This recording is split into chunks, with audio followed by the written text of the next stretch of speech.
2003, tenor butt clicking. Welcome to class 2003, the 4 basic rotations. This class is dedicated to walking you through each of the 4 basic movement patterns that our sticks can travel through.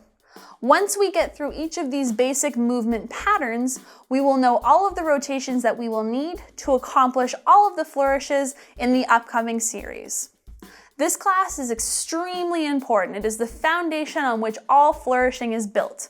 So if at any point in time you're not quite clear or you're not quite understanding a concept, go back, rewind, and revisit each concept. You're going to want to have a clear understanding and a clear feeling of how each of these rotations work to move forward in the rest of Volume 2 and Volume 3. Like we talked about in 2001, flourishing is made up of rotation and catching, or control. By combining these things together in the exercises we're about to take in, we can work on both things at the same time. Therefore, it's important to have equal consideration in how the rotation feels and how you finish catching the stick after every single rotation. Let's walk through the terminology that we're going to need to understand to get through the 4 basic rotations. The first thing that we want to talk about is the direction in which the stick is traveling. My stick can travel forward or reverse. Forward is away from my body. So if I think about it as coming off of my shoulder, it's coming away from my shoulder. Reverse is the opposite way. It's coming back in towards my body or back in towards my shoulder. The second set of terminology that we're going to need to understand is the position in which the stick is on my hand. If the stick is on the inside of my hand, it's going to be traveling in the inside pivot point. That pivot point means that the stick is going to be spinning on the inside of my hand. The stick can also be spinning on the outside of my hand, on the outside pivot point. So, inside, outside, forward, reverse. Those are the 4 terms that we're going to need to know to understand how and where each of these 4 basic rotations will be placed in relation to my hand's movement. Let's get started on the 4 basic rotations. The first of the 4 basic rotations that I'd like to cover off with you today is the inside forward rotation. Let's go back to our terminology and think about what inside and forward means for us when we're using our mallet. Inside means that it's going to be on the inside of my hand. This is closer to the inside of my hand, in through here on my pointer finger. Forward means that it's going to be traveling away from me, away from my body, away from my shoulder. The inside forward rotation looks like this. 1 catch. I'll do it again. 1 catch. Notice where my stick is. It's on the inside of my hand and it's traveling away from my body. 1 catch. I'd like you to try that with me this time. Here are some things to remember when we're practicing these rotations. We are not forcing or throwing the stick at any point in time. Secondly, we are doing 1 single rotation and then catching the mallet. Like we learned in 2001, it's very important to catch the mallet in the same spot that you started out in. This helps us build up our muscle control and our muscle memory for where the stick is supposed to be every single time. Let's try inside forward together. Remember, inside of my hand, away from my body. 1 catch. Open, close. Open, close. Open, close. Open, close, open, close. Let's try this now on my left hand. Remember, you might have one hand that feels a little bit imbalanced compared to the other, and that's okay. We have one hand that's a little bit stronger unless we're completely ambidextrous. So if you have one hand that struggles a little bit more with these rotations, have no fear. Practice does help strengthen that hand up and make it feel more comfortable to be performing these rotations. For me, that's my left hand. Let's try my left hand with you together. 1 catch, 2 catch. Inside forward, inside of my hand, away from my body. Those are our key words when we're remembering our inside forward rotation. I'd like now to try it with both hands. 1 catch, 2 catch, 3 catch, 4 catch. 3, catch, 4, catch. Notice how I'm not throwing or forcing my stick into the rotation. To be quite honest, I'm almost dropping the stick, pushing it just a little bit forward to start the momentum in the right direction. To troubleshoot this flourish, if we're having any issues with the stick tangling or feeling like it's twisting on the inside of my hand, chances are one of two things are happening. We're either pushing the stick too fast through the rotation, we're forcing it too far forward, or we're using my arm or my wrist or anything else other than my hand and my fingers. If we're using too much extra movement from our elbow or our shoulder, we might be interrupting the flow of the rotation. When we interrupt the flow of the rotation, chances are we're going to have a hard time catching the rotation or it's going to twist up in our hand. Let's try this a little bit together. We're going to go right hand, left hand, both hands, both hands. We'll try that together. Right hand, catch, left hand, catch, both hands, catch, both hands, catch. Right hand, catch, left hand, catch, both hands, catch, both hands, catch. That's the inside forward rotation. If you're not comfortable with this rotation, stick around here for a little bit until you're comfortable with it. There's 3 other rotations, but there's no rush to this learning process. We want you to be comfortable with each of these rotations before we progress forward. The next rotation in our 4 basic rotations that we're going to work on is our outside forward rotation. 1, catch. 2, catch. Let's think about our terminology when we're dissecting what it means to do an outside forward rotation. We know from our previous rotation, the inside forward, that I was moving away from myself, and that's the same with my outside forward rotation. All that changes between my inside forward and my outside forward is the position that the stick travels through on my hand. My stick is going to travel through the outside pivot point. It's going to be on the outside of my hand, kind of hovering just above my knuckle. 1, catch. 2, catch. Try it with me this time. See how it goes. Remember, don't move too much and don't move too fast. 1, catch. 2, catch. I'm going to try it on my left hand now. Try it with me. 1, catch. 2, catch. Let's go back to our right hand, see how that one feels. If at any point in time we're moving too quick through this video, backtrack a little bit. It's always good to have the right information before we start flourishing. 1, catch. 2, catch. 1, catch. 2, catch. 1, catch. 2, catch. 1, catch. 2, catch. I want you to notice here that I'm not using my elbow to move the stick forward. There might be a little bit of a bounce to my arm as I generate enough momentum to go through the rotation, but by no means am I throwing the rotation from my elbow. It's not going to be useful to us when we need to link it to other things in flourishes to come. Let's try the outside forward rotation now with both hands. Out, catch. Out, catch. Small movements, slow rotations. Out, catch. Out, catch. Out, catch.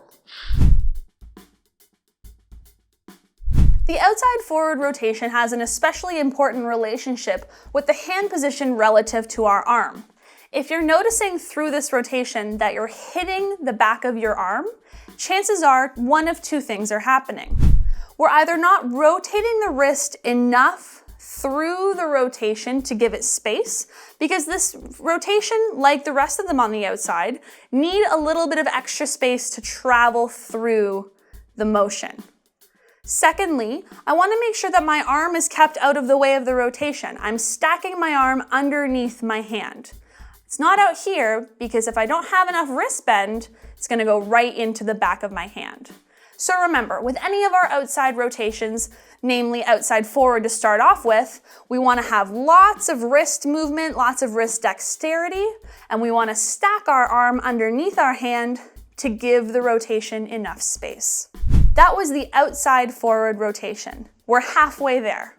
The third rotation I would like to introduce to you today is the inside reverse rotation.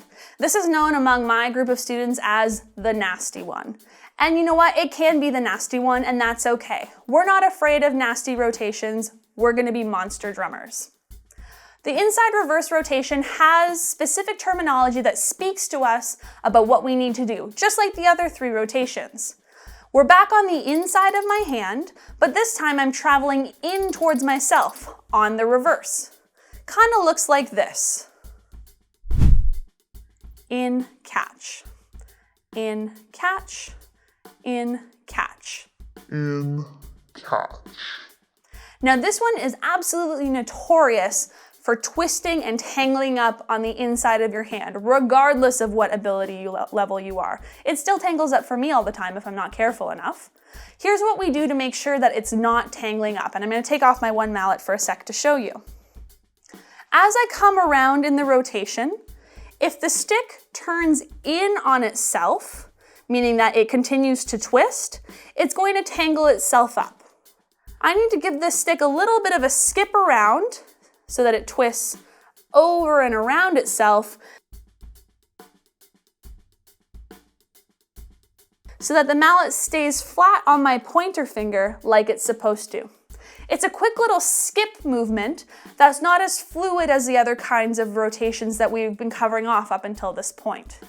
It's very much a feel thing. So if you feel like you're twisting right away, try and give your stick a little extra hop around to get it untwisted and ready for the next rotation. Let's try this hand to hand again. We're going to start on our right hand and then move to our left. In, catch. In, catch. In, catch. In, catch. Notice where my hand is coming from for this rotation. I'm helping my way through this rotation by starting low, traveling high. This allows me to generate the momentum that I need to get that extra little skip around and bring it into my hand comfortably. If I'm trying to do it static through here, it can be a little bit trickier to start the momentum. So if you're having trouble with your stick not coming all the way around, start a little bit lower and pull it up a little bit higher. One, catch. One, catch. One, catch. One, catch. One, catch.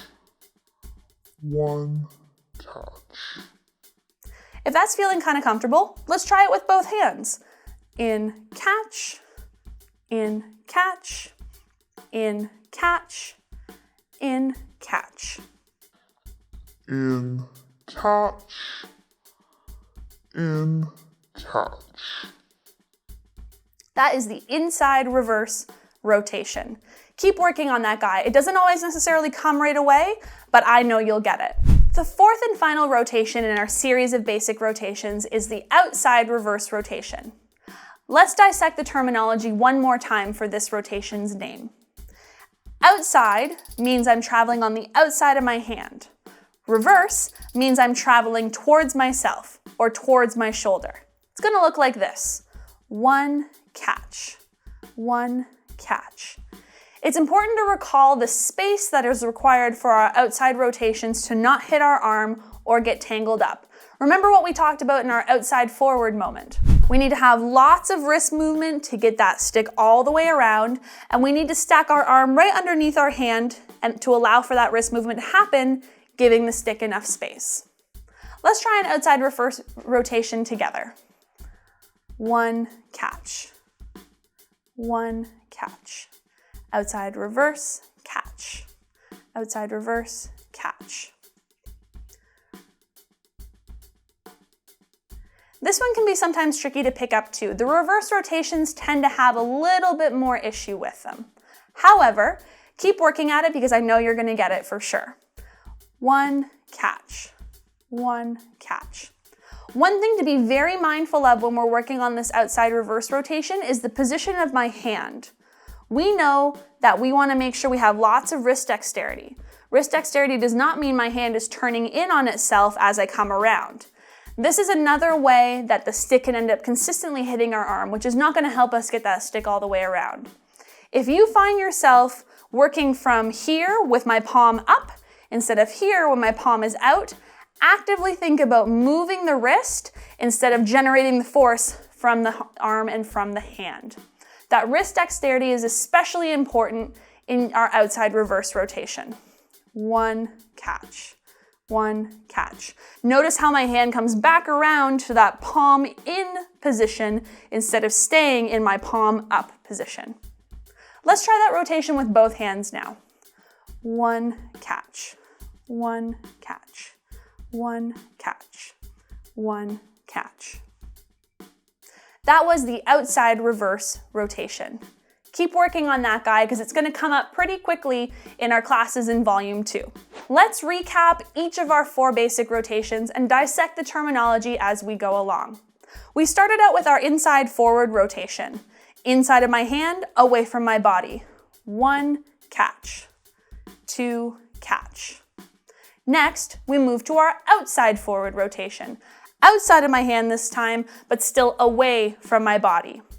1 catch, 2 catch. Next, we talked about that nasty inside reverse rotation, and we know that we can work on it. We move inside of my hand towards my body. 1 catch, 2 catch. Lastly, we covered off the outside reverse rotation. Outside of my hand towards my body. 1 catch, 2 catch.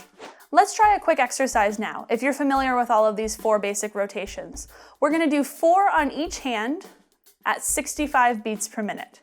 Remember, if this is still too fast, you can always slow down this footage to go at your own tempo. I'll count you in. 1, 2, 3, 4. Inside, forward, forward, forward, forward, forward, forward, forward to the outside, and forward, forward, forward, forward, forward, forward, forward, inside, reverse, and 1, 2, 3, 4, 1, 2, 3, outside reverse, 1, 2, 3, 4, 1, 2, 3, 4. This time, let's try the same exercise on both hands. I'll count you in. 1, 2, 3, 4. 1, 2, 3, outside. 1, 2, 3, 4. 1, 2, 3, 4. 1, 2, 3, 4. Let's recap what we learned in today's class on the 4 basic rotations. We started off by talking about the terminology that we would need to know. Inside versus outside, forward versus reverse. And then we applied them to each of our 4 basic rotations. That was inside forward, inside reverse, and finally, outside reverse. Lastly, we completed a short exercise that allowed us to use each hand independently and then both hands working together. If you are an absolute beginner, I would strongly encourage you to stay here until you're completely comfortable with releasing and catching each of these 4 basic rotations. But regardless of your ability, this is the absolute foundation of all flourishing and should be an absolute emphasis in your tenor drumming education. Thank you for checking out class 2003. We'll see you in your first full flourish class in 2004, the figure 8. See you there.